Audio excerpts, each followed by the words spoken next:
Guys, good morning. Ito na naman yung trabaho namin. Dalawang linya ng tubig na naman yan.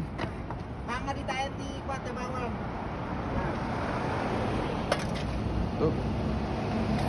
Dito kami sa downtown ng Calgary. Maaga yung panahon ngayon. Ito yung trabaho namin. Yan. Ito yung court building ng Calgary. City of Calgary. Alberta, Canada daw.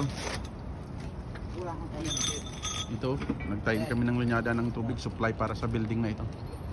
Makita nyo, mataas rin ito. Iwan ko kung ilang palapag ito.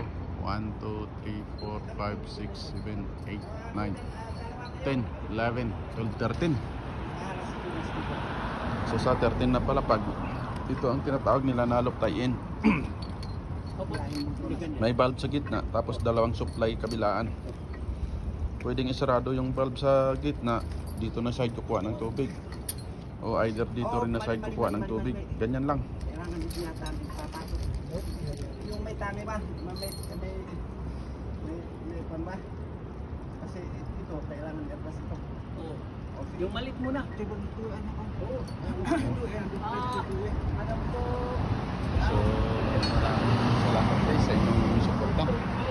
Hanggang dito na tayo ngayon. Araw kasi ng Sabado ngayon, kaya hindi ganong maraming sasakyan, hindi ganong maraming travelers ngayon. Maliban sa National Highway na through intro, doon kasi daming lumalabas out of town. Pero dito sa downtown, bihira lang yung tao, maliban sa weekdays at sa kagabi. Mamayang hapon, doon dami ng mga tao na naglalakad-lakad at nag-i-enjoy kung saan.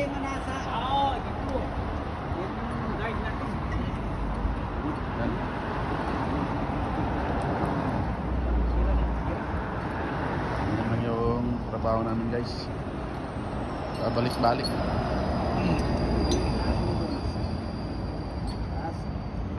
Hindi naman ganong mahirap gawin. Madali lang.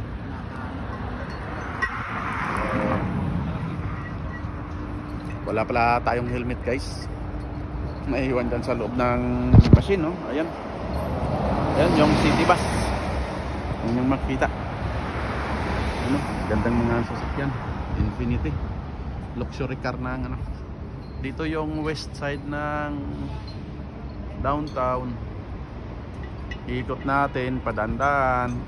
Ito na naman yung east side ng downtown.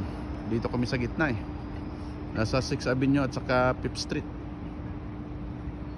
So, ayan guys. Kunting update lang, na-update ko na kayo. Maraming salamat at God bless po sa ating lahat.